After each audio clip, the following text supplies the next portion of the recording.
దేశ నలుమూలల్లో ఇప్పుడు వినిపిస్తున్న ఒకే ఒక్క మాట, జై శ్రీరామ్. యావత్ భారతదేశం ఎదురుచూస్తున్న రామమందిరాన్ని ప్రధాని నరేంద్ర మోదీ మరికొన్ని రోజుల్లో ప్రారంభిస్తారు. ఎన్నో శతాబ్దాల కల నెరవేరేందుకు ఇంకొన్ని రోజుల సమయం మాత్రమే ఉంది. రామమందిర ప్రారంభోత్సవం కోసం అయోధ్య అత్యంత సుందరంగా ముస్తాబైంది. అయోధ్యలో నిర్మించిన రామమందిరాన్ని చూసి సంతోషంతో, శ్రీరాముడి నామస్మరణతో ఉప్పొంగిపోయే క్షణాలు ఇంకొన్ని రోజుల దూరంలో మాత్రమే ఉన్నాయి. కాని సకల గుణాలు కలిగిన శ్రీరాముడి కోసం గుడి కట్టేశాం, హమ్మయ్యా అని అనుకుని పూజలు చేసి తల మీద నీళ్లు చల్లుకుంటే సరిపోతుందా? జై శ్రీరామ్ అనుకుని చేతులు దులిపేసుకుంటే సరిపోతుందా? ఆ పురుషోత్తముడు, ఆ మర్యాద రాముడు చూపించిన మార్గంలో నడవాలి కదా. ఆ మహానుభావుడి జీవితం నుంచి ఎంతో కొంత నేర్చుకోవాలి కదా. అప్పుడే కదా రామరాజ్యం స్థాపన జరిగేది. అసలు రాముడు ఎందుకు గొప్పవాడు? రామరాజ్యం అంటే ఏంటి? యావత్ మానవాళికే ఆదర్శంగా నిలిచిన శ్రీరాముడి జీవితం నుంచి మనమేం నేర్చుకోవాలి? రండి ఈ వీడియో ద్వారా తెలుసుకుందాం.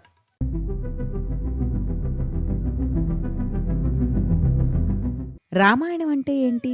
రామ ప్లస్ ఆయణం, రామాయణం. ఆయణం అంటే కదలిక. రాముడి కదలికని రామాయణం అని పిలుస్తూ ఉంటారు. రాముడి కదలికల వెనుక అంత గొప్పే ఉంది. రాముడు నడిచాడు, మనం నడుస్తున్నాం, తేడా ఏంటి అని అనుకుంటున్నారా? రాముడి కదలికలో ఓ గొప్ప విషయం ఉంది. రాముడు నడిస్తే సత్యం, ధర్మం మనిషి రూపంలో నడుస్తున్నట్టు ఉండేది. ఎంతటి కష్టమొచ్చినా, ఎంత బాధ కలిగినా ఆ రెండిటినీ రాముడు ఎప్పుడూ వదల్లేదు. ఏ పరిస్థితుల్లో ఎలా ప్రవర్తించాలి, ఏ కష్టాన్ని ఎలా ఎదుర్కోవాలి, ఉన్నత శిఖరాలకు వెళ్ళినా ఎలా ఒదిగుండాలి అన్న విషయాలను రామాయణం మనకి నేర్పిస్తుంది. ఏదైనా పని మొదలు పెడితే మనం రాసే మొదటి పదం శ్రీరామ్. చంటి పిల్లాడికి స్నానం చేయించి చివరికి మిగిలిన నీళ్లు తల మీద పోస్తున్నప్పుడు అమ్మలు, అమ్మమ్మలు చెప్పే మాట శ్రీరామ రక్ష నూరేళ్ల ఆయుష్. ఎన్ని కష్టాలెదురైనా శ్రీరాముడి అంత ఓర్పు ఉండాలంటారు. శ్రీరాముడి కష్టాల ముందు నీ కష్టాలో లెక్క అని వెన్ను తడతారు. సోదరుల మధ్య గొడవలొస్తే రామలక్ష్మణుల్లా కలిసుండండిరా అంటారు. భార్యాభర్తలను సీతారాముల్లా కలిసిమెలిసి జీవించండని ఆశీర్వదిస్తారు. ఏదైనా పని చేయాలంటే హనుమంతుడంత శక్తి లభించాలని దీవిస్తారు. అహంకారంతో కళ్ళు నెత్తికెక్కితే రావణుడితో పోల్చుతారు. నిద్ర ఎక్కువైతే ఆ కుంభకర్ణుడు నిద్రేంట్రా బాబు అని అంటారు. ఇలా సమాజం నుంచి వేరు చేయలేని విధంగా మనలో ఒక భాగమైపోయిన రామాయణం నిత్య జీవితంలో మనందరికీ ఆదర్శం. రామాయణం కల్పిత కథ అనుకుని కేవలం మైథాలజీ అని చెప్పి పక్కన పెడితే అంతకన్నా పెద్ద తప్పు మరొకటి ఉండదు. రాముడు నిజం, రామాయణమూ నిజం.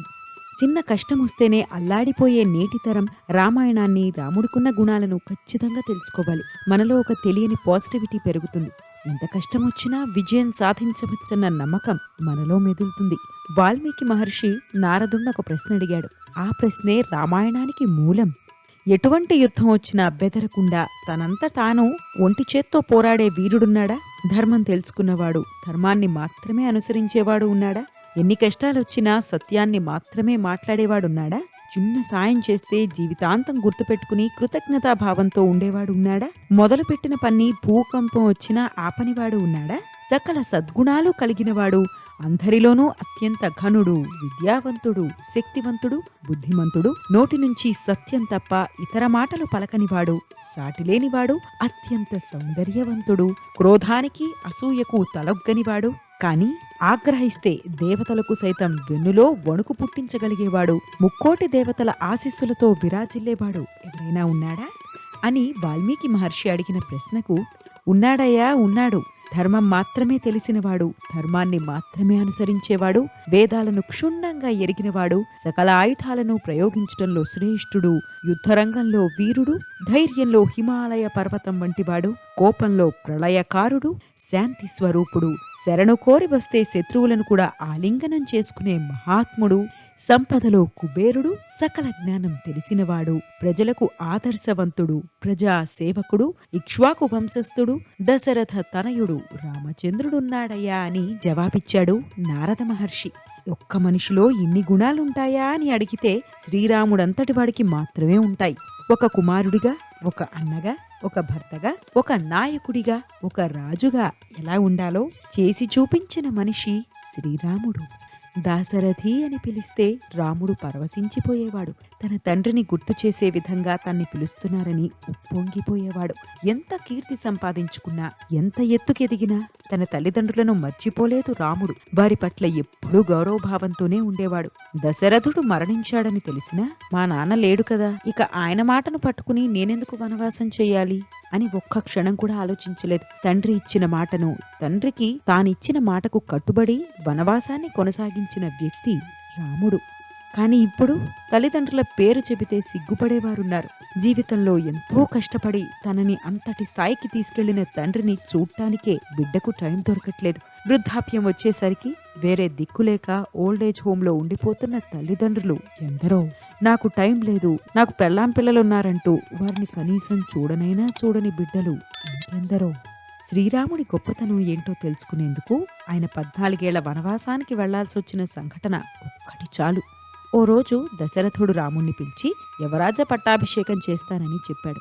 అలాగే నాన్నగారు అని వెళ్ళిపోయాడు. మరుసటి రోజు పట్టాభిషేకానికని బయలుదేరిన రాముడిని కైకేయి ఆపి, నువ్వు 14 ఏళ్ల వనవాసానికి వెళ్ళాలి. భరతుడికి పట్టాభిషేకం జరగాలని మీ నాన్నని కోరిక అడిగాను. అంత చిన్న విషయం కోసం తండ్రిని కోరిక అడగడం ఎందుకు తల్లి? నువ్వు చెబితే నేను వెళ్ళిపోనా అంటూ తండ్రి కాళ్లకు నమస్కరించుకుని బయలుదేరాడు రాముడు. ఒక్కసారి ఆలోచించండి, ఇంకొద్దిసేపట్లో అయోధ్యకు యువరాజు అవ్వాల్సిన మనిషి ఇప్పుడు సర్వం వదిలేసుకుని అడవుల్లో తిరగాల్సొస్తోందంటే ఎలా అనిపిస్తుంది? మనమైతే ఖచ్చితంగా తిరగబడతాం. కానీ తండ్రి ఇచ్చిన మాటకు విలువనివ్వాలని రాముడు అక్కడి నుంచి వెళ్ళిపోయాడు. రాజ్యాన్ని వదిలేసుకున్నాడు. కాని ఇప్పుడు తండ్రి వద్దు కాని తండ్రి ఇచ్చిన ఆస్తి కోసం గొడవ పడుతున్న పిల్లలు చాలా మంది ఉన్నారు. రాముడు బయలుదేరుతుండగా లక్ష్మణుడొచ్చి, ధర్మం ధర్మం అంటూ చాలా కోల్పోతున్నావన్నయ్యా. ధర్మం ప్రకారం నీకే కదా పట్టాభిషేకం జరగాలి. భరతుడికి ఎలా కట్టపెడతాడా దశరథుడు? నువ్వు ఆజ్ఞివ్వన్నయ్యా. దశరథుడిని ఖైదు చేసి కోసల రాజ్యాన్ని నీ కాళ్ల ముందు పెడతాను అని కోపంగా మాట్లాడాడు. అది విన్న రాముడు, తప్పు లక్ష్మణ, నిన్న రాత్రి పిలిచి రాజ్యాన్ని ఇస్తానంటే నాన్నను ఆకాశానికి ఎత్తి పొగిడి ఇప్పుడు ఇవ్వనంటే తిట్టడం సరైనది కాదు. రాజ్యం ఇస్తేనే తండ్రా, ఇవ్వకపోతే తండ్రి కాడా అని లక్ష్మణుడికి నచ్చజెప్పిన పురుషోత్తముడు శ్రీరాముడు. తండ్రి మాటలకు రాముడిచ్చే గౌరవం అలాంటిది. కాని ఇప్పుడేం జరుగుతోంది? తల్లిదండ్రులు బతికుండగానే ఆస్తులు రాయించేసుకుని 4 నెలలు ఇక్కడ 4 నెలలు అక్కడ అంటూ వారిని కూడా పనిచేసుకుంటున్న రోజులివి. ఆస్తి ఉంటే చాలు, ముసలివాళ్ళు అవసరం లేదని రోడ్డు మీద పడేస్తున్నారు. కానీ తండ్రితో ఎలా ఉండాలో, తల్లితో ఎలా ఉండాలో, సోదరుడితో ఎలా ఉండాలో నేర్పించిన మహానుభావుడు శ్రీరాముడు. సీతారాముల గురించి మాట్లాడుకోకపోతే ఆ కథ అసలు సంపూర్ణమవ్వదు. కైకేయి దగ్గర నుంచి సీత దగ్గరకు వెళ్లిన రాముడు, నేను 14 ఏళ్ల వనవాసానికి వెళుతున్నాను అని అంటే, నేనెళ్తున్నాను అంటారేంటి? నేను కూడా మీతో వస్తాను. మీరున్నదే అయోధ్య, మీరు లేనిది అరణ్యం అని రాముడి వెంట బయలుదేరడానికి సిద్ధపడింది సీతమ్మ తల్లి. నిజానికి సీతాదేవి అరణ్యానికి వెళ్లాల్సిన అవసరం లేదు. కైకేయి కోరిక ప్రకారం రాముడు ఒక్కడే వెళ్ళాలి. వెళ్ళిరండి, ఇదిగో క్యారేజ్ అని సీత అనలేదు. ఆయన ఉంటే చాలు, ఎన్ని కష్టాలైనా తట్టుకోగలుగుతాననుకున్న భార్య సీత. సీతంటే మామూలు మనిషి కాదు, జనక మహారాజు ముద్దుబిడ్డ. జనకుడు ఎంతో అల్లారు ముద్దుగా పెంచుకున్న జానకి. అలాంటిది అరణ్యంలో 14 ఏళ్లు గడపాల్సొస్తుందంటే ఒక్క క్షణం ఆలోచించకుండా నేను మీ వెంటే అని రాముడి చేయి పట్టుకుని కదిలింది. ఎంతమందికి ఇది సాధ్యం? ఈ తరం భార్యాభర్తలు ఎలా ఉన్నారో ఒక్కసారి మీ చుట్టుపక్కల చూడండి. ఇగోలకు పోయి నేను గొప్పంటే నేను గొప్ప అనుకుంటూ తెగిపోయేంత వరకు లాగి, నువ్వు చెబితే నేను వినాలా, నేనెందుకు వినాలి అని కోపంతో ఊగిపోయి విచక్షణారహితంగా మాట్లాడుకుంటున్న చాలా మంది మనకు కనిపిస్తారు. నీతో బతకలేకపోతున్నాను, నువ్వుంటే చాలా కష్టంగా ఉంది అని ఒకరికొకరు తిట్టుకుంటున్నారు. కానీ సీతాదేవి మాత్రం నువ్వుండగా నాకు కష్టమేంటి అని అనేది. ప్రేమ అంటే నవ్వుకుంటూ గడపడం ఒక్కటే కాదు, కష్టాల్లోనూ ఒకరికి ఒకరు తోడుగా ఉండాలని నిరూపించేదే రామాయణం. భార్యాభర్తలు ఎలా ఉండాలో, ఏ సమస్య వస్తే ఎలా పరిష్కరించుకోవాలో చెబుతుంది రామాయణం.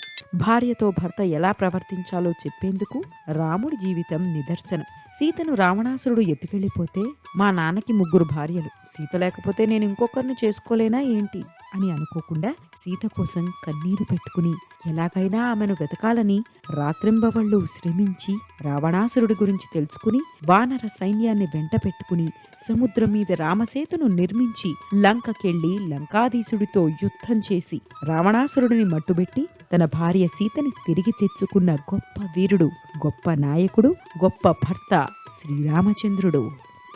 ఎందరి మధ్య ఉన్న శ్రీరాముడు సీత గురించే ఆలోచించేవాడు. రావణాసురుడి అశోకవనంలో ఉన్న సీత రాముణ్ణి ఎప్పుడెప్పుడు చూస్తానా అని ఎదురు చూసేది. నిజమైన ప్రేమకు ఇంతకు మించిన ఉదాహరణ ఏమైనా ఉంటుందా? నేటి డేటింగ్ ప్రపంచానికి ఈ విషయం అర్థమవుతుందా? అర్థమైనా పాటించగలుగుతుందా? పాటిస్తే మాత్రం సీతారాములంత గొప్పవారవుతారు. తన భార్య కోసం పెద్ద యుద్ధమే చేసిన రాముడు రాజుగా తన ధర్మాన్ని పాటించడం కోసం ఇంకెంత చేశాడో మన ఊహకు కూడా అందదు. అందుకే రామరాజ్యం రామరాజ్యం అని ఇప్పటికీ అంటారు. రామాయణం త్రేతాయుగం నాటిది. ఆ తర్వాత ద్వాపరయుగం వచ్చింది. ఇప్పుడు మనం కలియుగంలో ఉన్నాం. కానీ ఆదర్శవంతమైన పాలన ఎలా ఉండాలి అని ఎవరైనా అడిగితే రామరాజ్యంలా ఉండాలనే అంటారు. అది రాజుగా రాముడు వేసిన ముద్ర. ధర్మంతో రాజ్యాన్ని పరిపాలించాడు కాబట్టే రామరాజ్యం గురించి ఇప్పటికీ మాట్లాడుకుంటాం. తాను సింహాసనం మీద కూర్చుంది సొంత ప్రయోజనాలను చూసుకోవడం కోసం కాదు, కోటాను కోట్ల సంపదను వెనకేసుకోవడం కోసం కాదు, తన మనవలు కూర్చుని తిన్న తరగని ఆస్తిని పోగు చేసుకోవడం కోసం కాదు, కేవలం ప్రజలకు సేవ చేసేందుకు మాత్రమే అని నమ్మిన పాలకుడు రాముడు. అయోధ్య రాముడు ప్రజలకు ఎప్పుడూ అందుబాటులో ఉండేవాడు. కుక్క బాధపడుతున్నా దాన్ని పరిష్కరించేందుకు ప్రయత్నించేవాడు. ఎవరెప్పుడు ఏ కష్టాన్ని పట్టుకుని తన దగ్గరకు వచ్చినా దాన్ని పరిష్కరించేంత వరకు నిద్రపోనివాడు శ్రీరాముడు. 11,000 సంవత్సరాల పాటు సాగిన శ్రీరాముని పాలనలో కరువు ఎరిగిన ప్రాంతం లేదు, ఆకలి దప్పికతో పడుకున్న మనిషి లేడు, అంటువ్యాధులు లేవు, దొంగలు లేరు, దొంగతనాలు లేవు, బాధ లేదు, కష్టం లేదు, సమయానికి పంట పండని రోజులు లేవు, వరదలు భూకంపాలన్న మాటలు అస్సలే లేవు, గొడవలు లేవు, కుట్రలు లేవు. అందుకే ఇప్పటికీ శ్రీరామరాజ్యం రావాలని అందరూ కోరుకుంటారు. అన్ని కష్టాలు పడ్డాడు, రాముడి జీవితంలో సంతోషం ఏది అని అంటారా? మరి అన్ని నేరాలు చేసి అక్రమాలకు పాల్పడి నీచాతి నీచమైన పనులు చేసిన రావణాసురుడు వంటి వారు ఏమయ్యారు? రాముడి చేతిలో చచ్చారు. కానీ నిజాన్ని పట్టుకుని నిజాయితీగా ముందుకెళ్లిన వాళ్ళు మాత్రమే ఎన్ని కష్టాలొచ్చినా ఎంత బాధ కలిగినా చివరికి విజయం సాధించారు. రాముడు మంచి బాలుడని అంటాం కానీ రావణాసురుడు మంచి బాలుడు అని చెప్పము. మంచికి చిహ్నం రాముడు, చెడు చేసి గుర్తుండిపోయిన వ్యక్తి రావణాసురుడు. ఈనాటి భారతంలో రామరాజ్యం అంటే ఎలా ఉంటుందో ఒక్కసారి ఊహించుకోండి. నదీ జలాల గొడవలుండవు, భూతగాదాలు ఉండవు, అత్యాచారాలుండవు, హత్యలు ఉండవు, నేరాల గురించి రోజు మనం పేపర్లో చదవాల్సిన పని ఉండదు, అధికారం కోసం డబ్బు కోసం కొట్లాటలు ఉండవు, అలజడులు ఉండవు, ఆందోళన అసలే ఉండదు, సిరి సంపదలకు లోటుండదు. భారతదేశం నిజమైన వసుదైక కుటుంబంగా ఎదుగుతుంది. మరి రామరాజ్యం నిజంగా సాధ్యమవుతుందా? ఎందుకు సాధ్యం కాదు? రాముడంటే దేవుడు, ఏదైనా చేయగలడు. మన వల్ల అవ్వదనుకుంటున్నారా? రాముడు విష్ణుమూర్తి అయినప్పటికీ ఆయన కూడా మనిషిగానే పుట్టి ఒక మనిషి ఎన్ని కష్టాలు పడతాడో అన్ని కష్టాలను ఎదుర్కొని రామరాజ్యాన్ని సాధించాడు కదా. మరి మనకి రామరాజ్యం సాధ్యం కాదా? కనీసం ఒక్కరైనా రామాయణంలోని నిజమైన అర్థాలను తెలుసుకుని రాముడు చూపిన మార్గాన్ని పట్టుకుని నడిస్తే రామరాజ్యం సాధ్యమవుతుంది. మార్పు ఒక్కరితోనే మొదలవుతుంది. జై శ్రీరామ్, జై జై శ్రీరామ్.